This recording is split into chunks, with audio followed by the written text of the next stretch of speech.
Hari ini saya akan berbicara apa itu kekristenan. Ya, saya percaya kekristenan itu bukan sekedar agama, karena agama itu adalah usaha manusia untuk menjangkau Tuhan.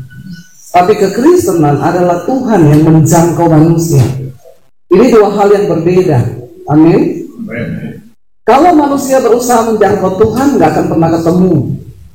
Tapi ketika Tuhan yang menjangkau manusia, ya, maka sudah pasti kita akan menemukan Tuhan itu, sebab Dia yang menjangkau.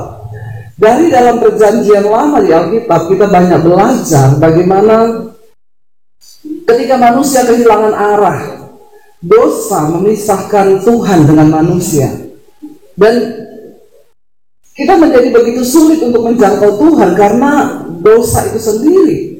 Ya, Alkitab berkata semua manusia telah berbuat dosa dan kehilangan kemuliaan Allah. Dan untuk menjangkau Tuhan begitu sulit, lalu Tuhan berusaha untuk kirim nabi-nabinya. Mereka berbicara kepada manusia dari kisah perjanjian lama, tapi bangsa Israel bunuh nabi-nabi itu, ya, dan sampai akhirnya mentok, manusia nggak bisa menjangkau Tuhan.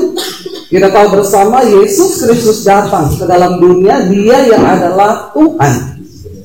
Di dalam Yohanes dikatakan pada mulanya adalah firman, firman itu adalah Allah, dan firman itu, ya, diam bersama-sama dengan Allah dan Dia turun menjadi manusia. Di dalam Al-Quran dikatakan Isa Al-Masih itu adalah kalimatullah, firman Allah yang menjelma menjadi manusia. Dan Yesus harus turun menunjukkan jalan keselamatan itu bagi semua manusia. Pertanyaannya, apakah semua orang yang menjadi Kristen percaya Yesus sudah selamat? Mukanya nggak usah tegang gitu, biasa aja. Ya, saya merasa dihakimi sama saudara.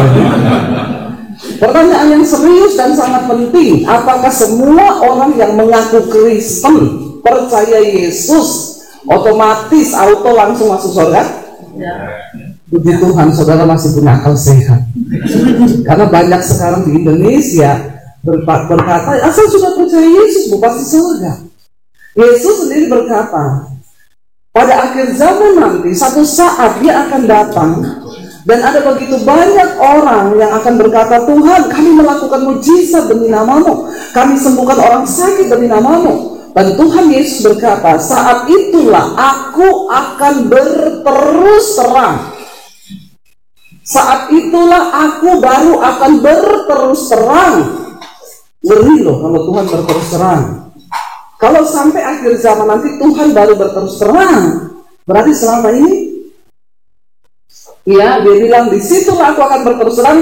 Dia akan berkata, aku tidak mengenal engkau, karena engkau pembuat kejahatan. Akhirnya dosa jugalah yang akan menjadi pemisah antara manusia dengan Tuhan. Makanya saya mau sampaikan hari ini, ya, tetap dengan pemberitaan yang sama. Kalau saudara ikuti khotbah-khotbah saya, ya, saya selalu berkata, ayo, ya, tinggalkan dosa, bertobat, hidup sungguh-sungguh dalam jalan kebenaran. Ya, lalu banyak orang yang berkata, saya nggak bisa, bu. Bagaimana bisa kita keluar dari dosa? Bisa. Kalau Tuhan berkata, kuduslah kamu sebab aku kudus, karena tanpa kekudusan tidak ada seorang pun akan melihat Tuhan, berarti itu bisa. Ya, hanya saja, ya, ada daging yang harus ditanggalkan. Saya bertobat tahun 95, waktu saya mau bunuh diri, karena saya jatuh dalam banyak dosa dari kecil. Papi saya itu galak, saya kalau dipukulin sampai biru-biru badan saya minta ampun juga nggak diampuni. Bahkan dari kecil sudah diwanti-wanti, jangan berteman sama orang Kristen. Awas kalau kamu jatuh cinta sama laki-laki Kristen, ya, papi bunuh kamu kalau kamu sampai menikah sama orang Kristen, tuh kamu bikin malu keluarga. Jadi saya nggak pernah dekat-dekat sama cowok Kristen, padahal yang ganteng-ganteng itu cowok Kristen. Langsung amin, ya, amin, amin. Cowok Kristen yang bertobat, yang tidak bertobat sama aja kayak setan. Lalu, ya, saya takut. Jadi dari kecil sudah diperingatkan seperti itu. Saya nggak berani, dan akhirnya saya menjalani hidup dengan kepahitan, ya, dipukulin. Ya, saya tidak menemukan kebahagiaan, lalu saya mulai, saya pelatih senam.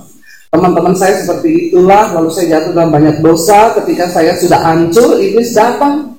Iblis berkata, nggak ada yang sayang kamu, orang tuamu juga nggak peduli kamu, mati aja, bunuh diri.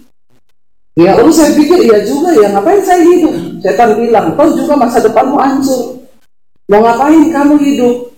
Lalu saya tiap hari mulai kepikiran untuk bunuh diri. Apalagi waktu ada satu teman di SMA mati bunuh diri, saya lihat, iya ya enak juga mati. Buat apa saya hidup? Dan akhirnya, ya waktu itu saya menghadapi satu masalah yang cukup berat. Ya tidak ada jalan keluar, rasanya disitulah saya sudah nekat. Saya tulis surat buat orang tua saya bilang saya minta maaf. Ini keputusan terbaik yang saya buat, mengakhiri hidup. Karena tidak ada satu orang pun yang bisa mengerti saya. Mami papi juga nggak ada yang mengerti saya. Ya, saya juga nggak tahu kenapa saya dilahirkan. Ya, saya cuma dipukuli. Kalau saya pulang malam jam 2 dipukul. Ya, saya besoknya nggak pulang jam 2, saya pulang jam 3. Dipukulin lagi, saya bilang bunuh aja sekalian. Kenapa nggak bunuh saya? Saya kan nggak pernah minta lahir. Pemberontakan di dalam jiwa. Dan akhirnya saya tahu tidak ada seorang pun yang bisa mengubah manusia kecuali Tuhan. Makanya kita semua harus berjumpa dengan Tuhan secara pribadi. Nggak cukup engkau menjadi Kristen, tapi engkau harus ketemu Tuhan. Lalu akhirnya saya di situ mau bunuh diri. Cuma satu pertanyaan saya, Tuhan, sebelum saya bunuh diri, oke, saya percaya Tuhan itu ada. Karena orang yang paling bodoh di dunia ini adalah orang yang tidak percaya Tuhan. Kita lihat alam, kita lihat tata surya itu diatur begitu luar biasa, bumi berputar pada porosnya. Kita lihat manusia itu hidungnya satu, matanya 2, mulut 1, tapi nggak ada yang sama, DNA-nya berbeda. Itu semua harusnya kita tahu dan percaya bahwa ada satu kuasa yang mengatur semua itu, dan itu namanya Tuhan. Ada kuasa itu. Saya percaya, oke, Tuhan, aku percaya kau ada. Tapi pertanyaan saya yang berikutnya, di dunia aja, di Indonesia ada 5 agama yang diakui. Nah, Tuhan yang mana yang benar? Dan saya berkata, Tuhan, sebelum saya mati bunuh diri, saya pengen ketemu Tuhan yang menciptakan saya itu. Tunjukkan dirimu kepada saya. Kenapa kau ciptakan saya ke dunia? Cuma untuk berdosa. Lalu saya mati bunuh diri, lalu saya masuk neraka. Terus engkau puas? Kurang kerjaan memang kau Tuhan. Dan saya percaya itu adalah sebuah pertanyaan yang mungkin dipertanyakan di luar sana. Lalu akhirnya saya bilang, Tuhan, sebelum saya mati tunjukkan dirimu kepada saya. Ya, dan akhirnya malam itu saya nangis di kamar saya dalam kehancuran, merasa nggak ada yang sayang, tidak ada yang peduli.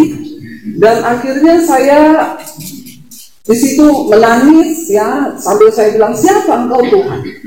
Malam itu saya mengalami perjumpaan pribadi dengan Yesus. Tuhan datang dalam diri saya secara pribadi. 1 jam saya dilawat Tuhan, saya menangis, dari mulut saya nggak bisa berhenti berucap Yesus. Alkitab berkata tidak ada seorang pun yang akan menyebut Yesus Tuhan kalau bukan karena pekerjaan Roh Kudus. Dan Alkitab juga berkata jika Roh Kudus turun atas seseorang, maka Roh Kudus akan menginsyafkan orang itu akan dosa, kebenaran, dan penghakiman. Malam itu saya mengalami perjumpaan dengan Tuhan. Saya tidak bisa berkata apa-apa, saya hanya menangis dan sambil terus memanggil nama Yesus ketika dia datang dalam hidup saya secara pribadi. Singkat cerita, besoknya saya cari gereja, nggak ada pikiran mati lagi. Yang ada dalam benak saya hanya saya pengen kenal Tuhan Yesus. Saya cari gereja pakai baju senam dari rumah, saya cari gereja, saya ikut ibadah, saya dikasih Alkitab, saya pulang, saya baca Alkitab 1 hari 6-7 jam.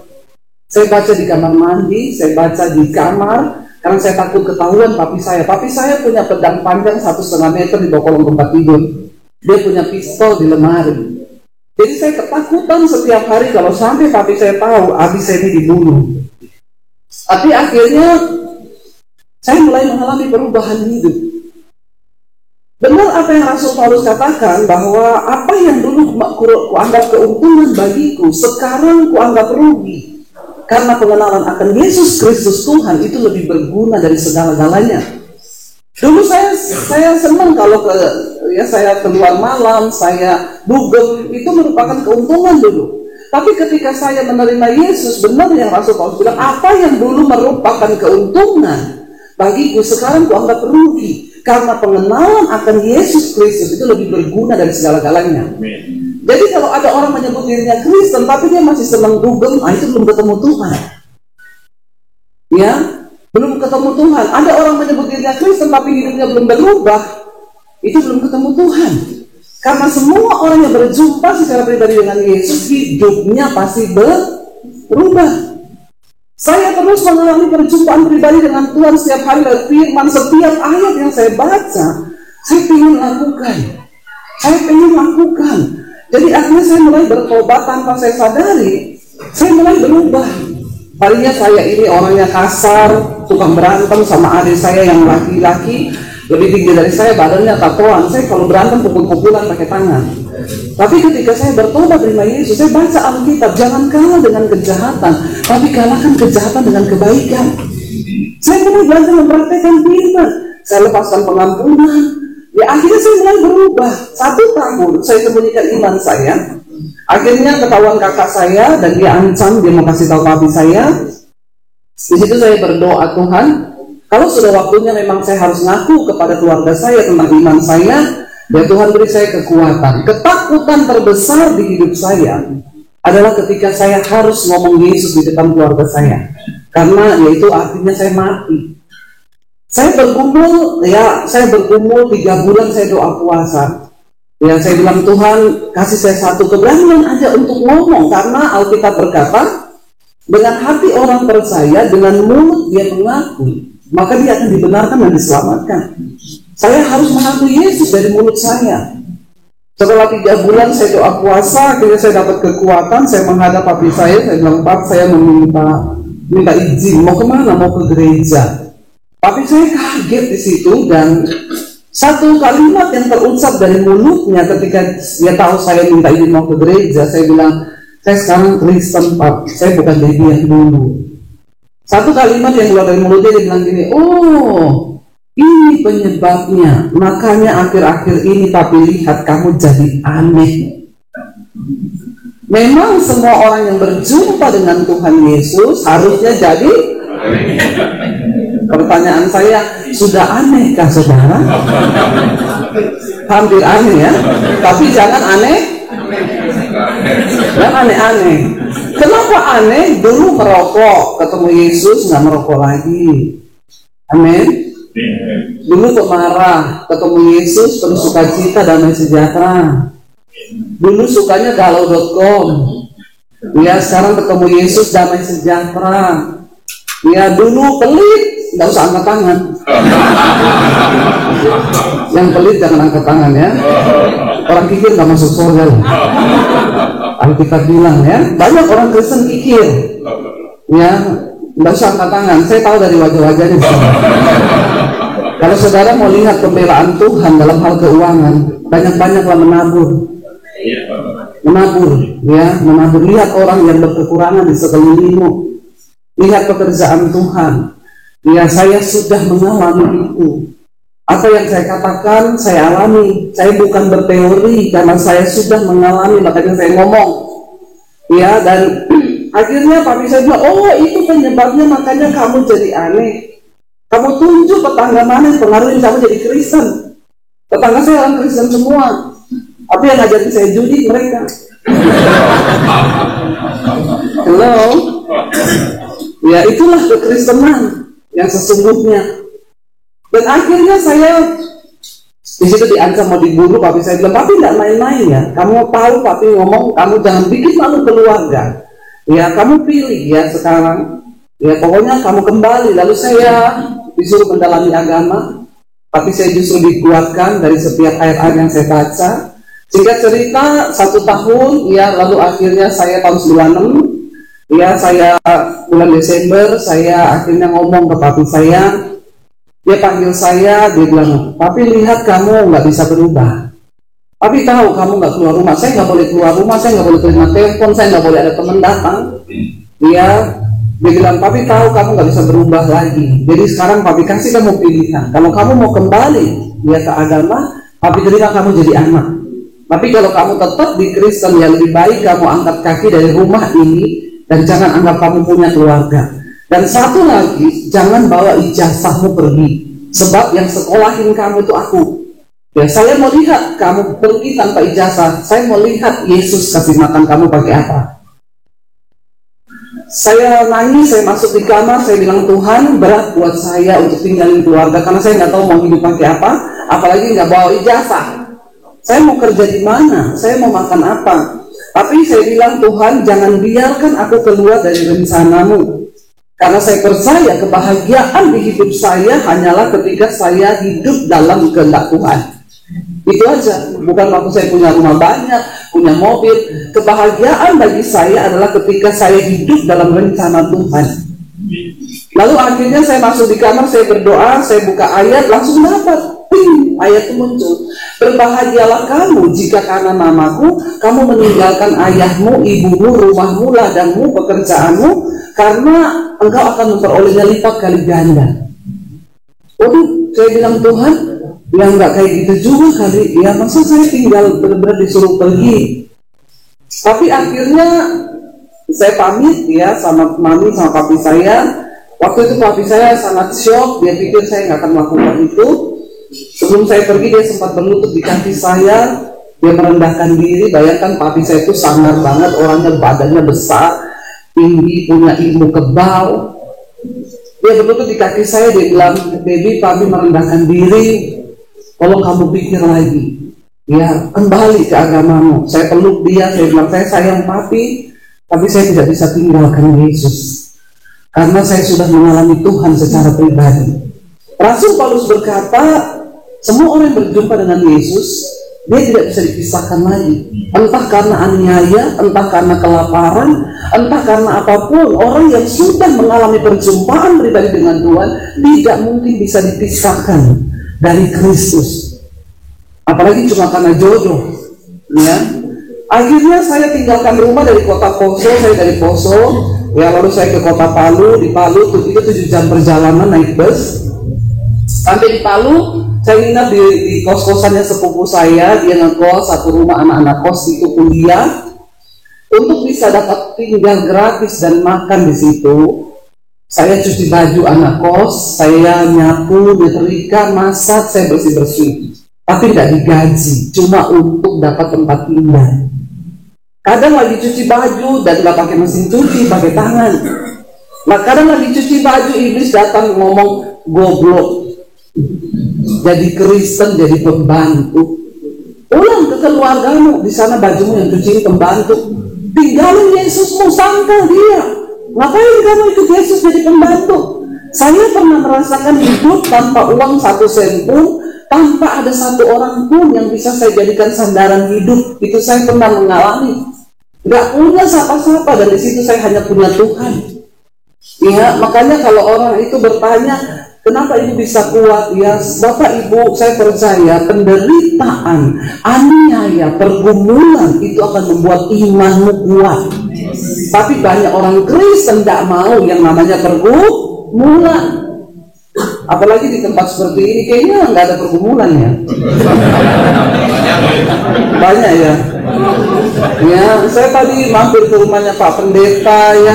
Enak banget ya Pak di sini ya. Udah kayaknya deket surga. Ya, sepi, gak ada suara. Lihat ke bawah, bagus pemandangannya gitu ya. Ya, jadi hati-hati loh Bapak Ibu. Ya, orang tuh kadang di tempat yang nyaman itu jadi suam-suam kuku loh. Ya, kalau di Indonesia itu kan masih penuh pergumulan ya. Kita aman-aman, tetangga berantem, ribut dulu, kacau gitu ya. Lalu belum lagi sakit, bikin berobat mahal, ya segala macam, banyak pergumulan lah. Kalau di sini tuh kayaknya ya. Tapi saya berdoa biar Bapak Ibu jangan terlalu nyaman. Jangan terlalu nyaman, bahaya. Ya, kenyamanan itu musuh terbesar dari iman. Ya, orang kalau sudah terlalu nyaman, udah bertumbuh lagi imannya. Maka saya doakan yang tidak ada masalah biar ada masalah. Bilang amin dong. Ya, puji Tuhan ya. Kalau pendeta lain kan doakan supaya nggak ada masalah toh. Ya, saya doakan supaya ada masalah. Jangan takut dengan yang namanya masalah. Ya karena masalah itu akan mendewasakan iman kita. Saya di kosnya 1 tahun, saya cuci baju, saya doa puasa, kadang terpaksa, kadang nggak ada makanan. Anak kos itu makan buat dirinya sendiri. Ya kalau ada sisa saya makan, kalau enggak ya saya puasa. Kadang saya puasa, saya berdoa, Tuhan sampai kapan nasib saya seperti ini? Tuhan tunjukkan, Tuhan saya mau kerja apa aja tapi nggak ada ijazah. Ya, saya baru tahu sekarang kenapa Tuhan angkat saya menjadi YouTuber. Karena nggak ada ijazah saya. Hanya jadi YouTuber yang cocok ya. Dan akhirnya saya berapa kali doa puasa, saya berdoa, saya dapat penglihatan. Saya berdiri di depan puluhan ribu orang. Saya berkhotbah dan Tuhan bicara, satu saat itu akan terjadi. Kamu akan pergi ke bangsa-bangsa, pulau-pulau akan menantikan pengajaranmu, bangsa-bangsa menantikan pengajaranmu. Lihat, saya nangis melihat penglihatan itu. Begitu amin ya, saya lihat pakaian kotor. Kayaknya kok nggak nyambung ya. Saya bilang, Tuhan ini apa gitu ya. Nggak langsung terjadi, tapi Alkitab bilang kalau kamu mendapat penglihatan, nantikanlah itu, sebab itu sedang menuju kepada penggenapannya. Saya hanya imani, tapi hari ini saya mau berkata, semua itu terjadi. Setiap hari saya live streaming di jam 5 pagi di channel saya, itu yang nonton hampir 100.000, 75, kadang 95.000 setiap pagi. Setiap malam jam 8 malam 50 ribuan. Ya setiap hari. Itu saya berdiri, saudara bisa bayangkan kalau untuk gereja menyediakan gedung 100.000 orang, itu butuh gedung sebesar apa? 50.000 lah. Ya saya ke Amerika, kita nonton opera. Saya bilang sama suami saya, ini gedungnya kapasitasnya berapa ya? Teman saya orang Amerika bilang, ini 4.000 bu. Padahal saya duduk di atas, lihat ke bawah, ini hanya 4.000. Gedungnya segini, iya. Tuhan tuh ngomong, bayangkan mesbah doamu setiap malam tuh yang nonton 50.000. Kalau di gedung itu berapa besar gedung itu? Saya baru menyadari, iya ya. Hari ini bagaimana orang meminta jadwal bangsa-bangsa, pulau-pulau. Saya sama suami itu kadang bingung, kemarin suami bangun nih, kita di mana nih ya? Sampai kayak gitu loh. Kadang bingung kita tahu di mana. Ya, karena saya pernah sarapan di Jakarta, ya makan pagi di Jakarta, makan siang di Lampung, makan malam di Bangkok. Itu pernah terjadi sama pelayanan. Itu sering banget. Suami saya kaget banget, kita terlambat pesawat loh. Saya bilang, kenapa? Kita ini sudah landing, udah tidur di hotel. Gitu ya. Saking kita nih kemana-mana terbang terus ya. Tapi saya bersyukur akhirnya saya dari kota Palu itu saya terpanggil masuk sekolah Alkitab. Saya sekolah Alkitab di Makassar, ya. Lalu saya mulai pelayanan. Saya ketemu dengan suami saya di Solo. Waktu saya pelayanan di Solo, jadi saya bukan jadi Kristen. Banyak orang bilang, oh jadi bangsa itu kan jadi Kristen karena suaminya Kristen. Enggak, saya pelayanan dulu, saya sekolah Alkitab, lalu saya diutus ke Solo. Dulu saya berpikir, Tuhan saya nggak mau menikah, saya sama Tuhan sudah cukup. Saya nggak mau salah menikah, saya bilang, ya, karena saya banyak konseling ibu-ibu yang rumah tangganya kayak neraka. Ya, jadi aduh saya tiap malam terima telepon, Bu suami saya pergi 3 bulan hilang. Bang Toyib ya, pas istrinya Bang Toyib ya. Jadi saya takut menikah ya. Jadi saya waktu itu ya, ada yang konseling, Bu saya dipukulin suami saya babak belur, Bu suami saya pelit. Jadi saya tuh waktu belum menikah di sekolah Alkitab saya konseling kan. Dan begitu saya bilang, Tuhan saya nggak mau nikah, saya sama Tuhan saya sudah cukup. Tapi satu kali waktu saya lagi berdoa, Tuhan tuh bicara. Tuhan bilang, kamu terlalu cantik untuk tidak menikah. Masalah buat lo. Dan saya mulai berkata, oke Tuhan, kalau memang saya menikah, saya minta jodoh. Ya, saya nggak cari pacar, saya cari jodoh. Dan saya minta suami saya itu adalah orang yang akan menggenapi rencana Tuhan dalam hidup saya. Jadi pernikahan itu untuk menggenapi rencana Tuhan, ya, bukan untuk hawa nafsu. Banyak orang Kristen itu nikah karena nafsu toh, untuk keinginannya. Tapi saya berkata biar pernikahan saya itu untuk menggenapi rencana Tuhan. Dan akhirnya Tuhan pertemukan saya dengan suami saya orang Solo. Ya, kami ini seperti botol ketemu tutup. Dulu saya penulis, saya bikin tulisan, suami saya yang desain majalah. Saya syuting, suami saya yang syuting, dia yang awal pandemi saya itu dapat suara Tuhan sebelum pandemi. Tuhan itu bilang begini, cepat ambil alih dunia media untuk pekabaran Injil. Saya bilang ke suami saya, Tuhan tuh ngomong begini sama saya. Karena Tuhan bilang, tahun depan aku akan berikan kamu tuayan bangsa-bangsa. Dan bukan hanya tuayan bangsa-bangsa, tapi berkat bangsa-bangsa. Siapa yang tahu kalau akan terjadi pandemi? Nggak ada yang tahu. Tapi saya mau taat sama Tuhan. Saya bilang sama suami saya, Tuhan suruh ambil alih media. Kata suami saya, kalau media berarti TV. Ya sudah, ayo kita tanya-tanya ke stasiun TV swasta di Jakarta. Ada beberapa teman yang kerja di sana. Saya tanya, kalau saya siaran di TV itu gimana ya? Ibu, satu episode 6 juta. Jadi kalau ibu mau syuting itu harus minimal ada 10 episode. Jadi 60 juta. Terus saya tanya, itu sudah pasti ditayangkan? Belum. Nanti dilihat dulu. Kalau bagian editingnya bilang nggak layak tayang, ya tidak tayang. Jadi saya sudah bayar 60 juta, tapi belum pasti tayang. Iya, ya saya mundur perlahan ya. Karena saya pikir, duit dari mana 60 juta? Kedua, udah bayar, nggak tayang, buat apa? Sekarang stasiun TV itu mengejar-ngejar saya terus. Bu, please, kita kerjasama. Ibu mau minta tayang berapa kali, ibu minta fee-nya berapa, nanti kami akan pertimbangkan, Bu, ya. Saya bilang, saya berdoa dulu. Lalu akhirnya saya mundur, saya bilang sama suami, ya kalau Tuhan bicara begitu, kita harus menganggap apa. Saya belum main YouTube. Akhirnya saya pelayanan di Bali, ya saya ajak mami saya, kami janjian ketemu satu keluarga di satu kafe. Saya datang sama mami saya lihat mereka itu ada meja begini, ada peralatan, lalu pakai drone, mereka syuting di situ, banyak kamera. Saya tanya sama produsernya, Pak ini lagi bikin apa? Kami lagi bikin TV, Bu. Di mana? Di YouTube. Oh, bisa ibu bikin TV di YouTube? Oh, sekarang semua sudah beralih ke YouTube, Bu. Artis-artis semua mulai beralih ke YouTube.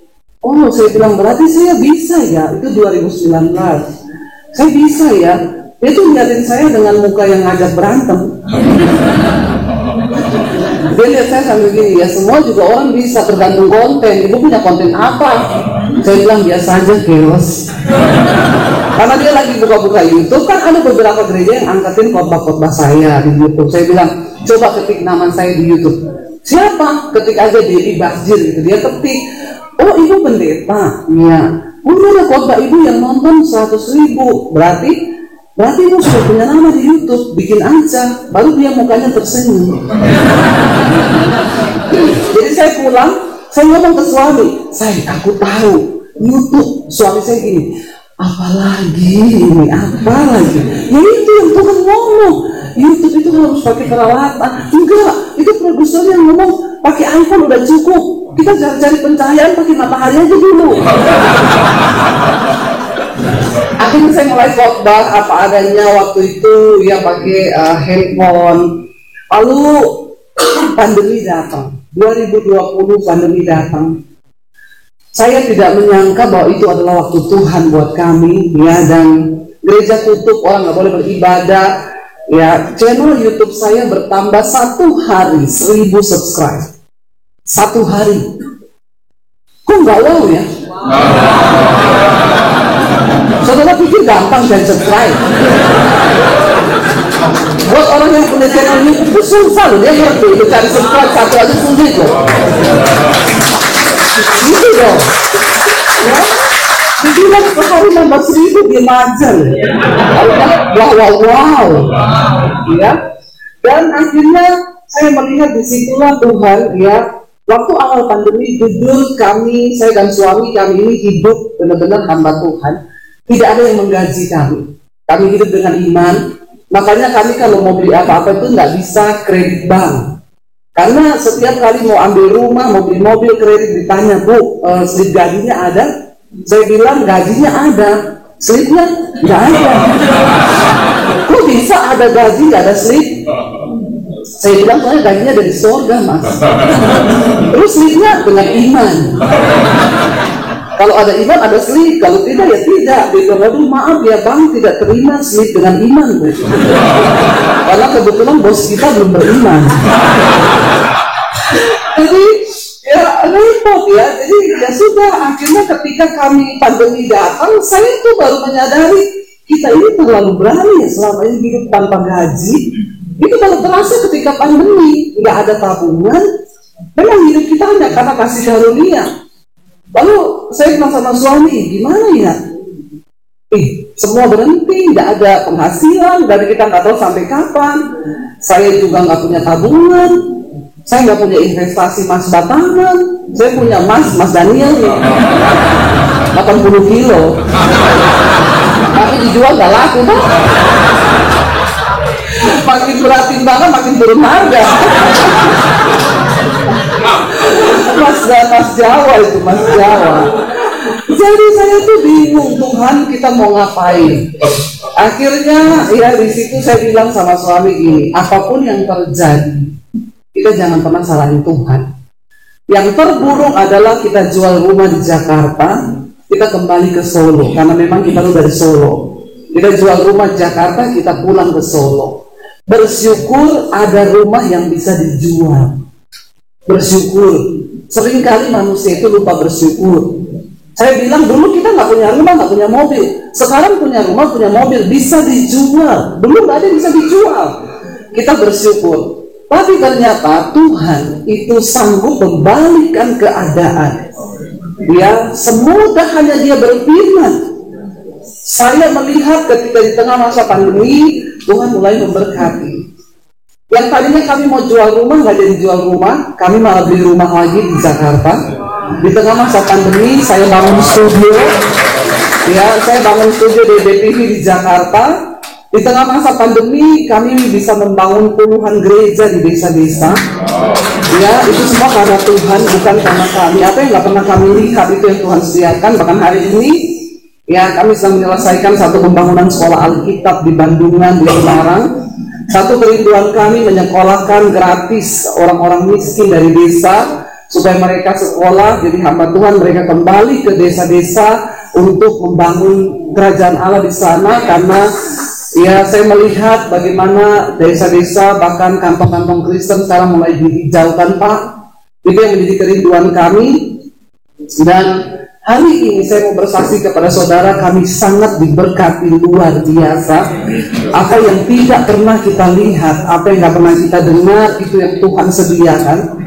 Ya jangan pernah takut ikut Tuhan. Ya yang penting adalah hidup kita berubah, iman kita benar. Ya jangan sampai saudara itu cuma hanya menjadi sekedar percaya Yesus. Karena Alkitab berkata di dalam Yakobus, engkau percaya hanya ada satu Allah, itu baik. Tapi setan juga percaya. Jadi kalau level imanmu hanya sampai dipercaya, berarti engkau satu level sama. Ya, Yakobus bilang, engkau percaya hanya ada satu Allah, itu baik. Tapi setan-setan juga percaya akan hal itu. Jadi kalau engkau cuma sampai dipercaya aja, berarti level imanmu satu level sama setan. Ya, saya takutnya setan lebih rohani daripada saudara. Ya. Orang sekarang itu kan apa-apa selain setan ya. Selingkuh di Indonesia, di sini nggak ada. Di Jakarta orang selingkuh, saya bilang kenapa kamu selingkuh?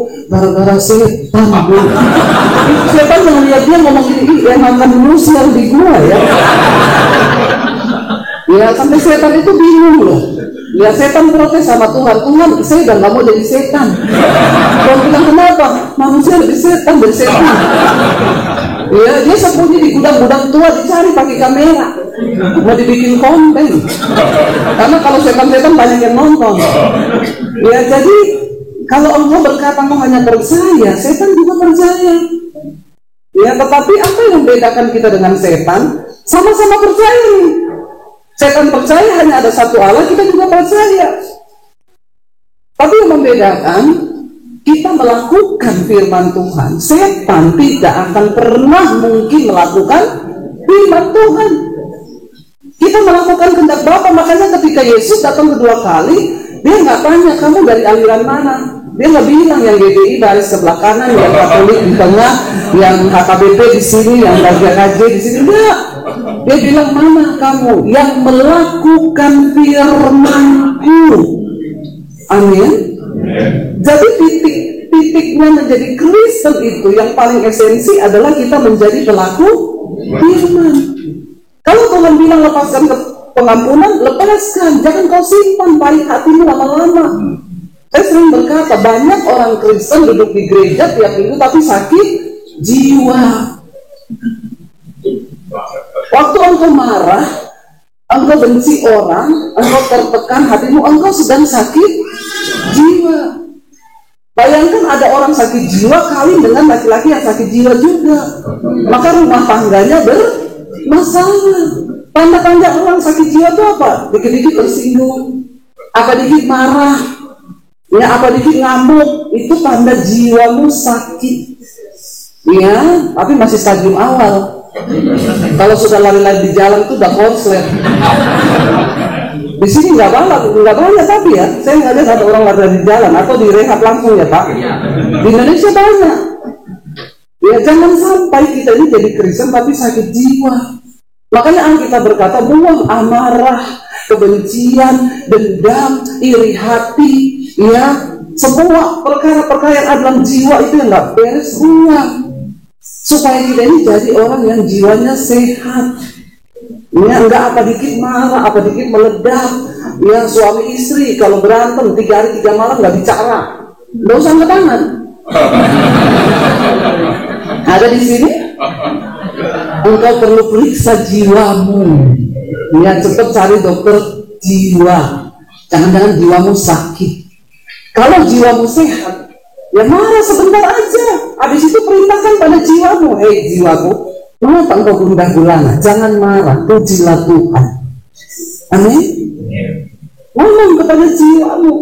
Saya sama suami punya komitmen berantem 5 menit cukup.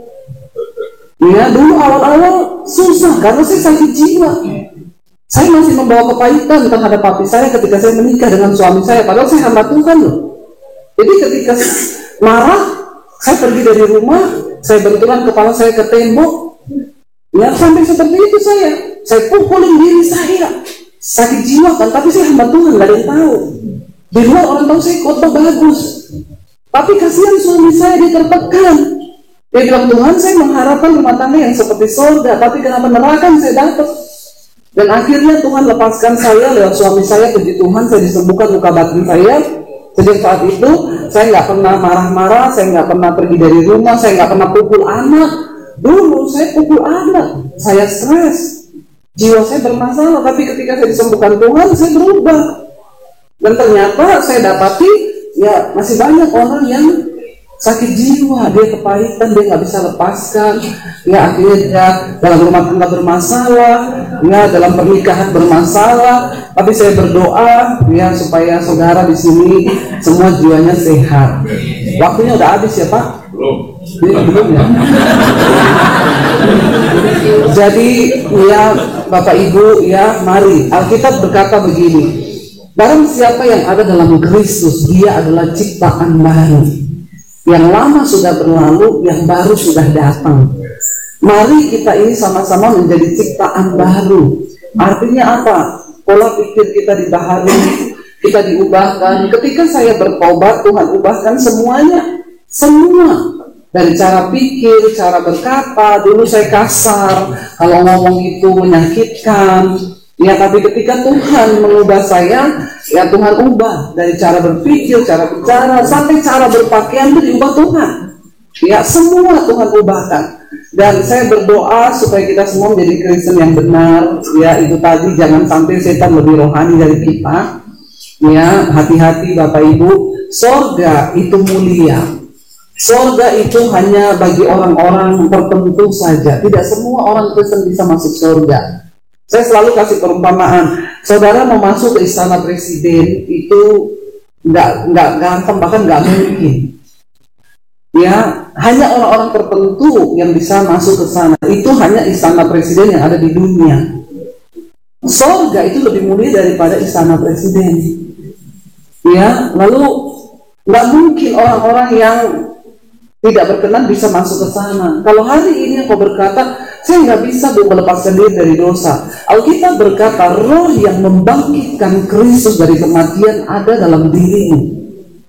Roh itu sanggup melepaskan kita dari ikatan dosa. Bayangkan loh, roh yang membangkitkan Kristus dari kematian itu ada dalam diri saudara dan saya. Itu roh berkuasa nggak? Sangat berkuasa. Roh Kudus itu berkuasa. Roh Allah itu ada dalam diri kita.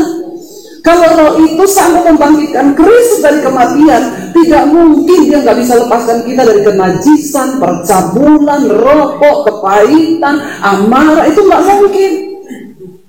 Ya, jangan sampai jiwa kita. Saya satu kali dia datang bertamu ke rumah satu orang ibu. Dia bilang, Bu Dewi, nanti bisa ke rumah nggak doain saya? Oh bisa Bu, saya datang lah ya. Yang temuin saya di depan kakaknya. Dia bukain pintu, dia tanya, cari siapa? Saya bilang cari ibu ini. Itu kakak saya. Saya boleh ketemu? Dari mana? Saya Dewi, saya pendeta Mbak Tuhan. Oh, situ pendeta? Iya, ibu itu ada nggak? Lagi mandi. Masuk, duduk. Dalam hati saya, saudara lihat orang gini gila nggak?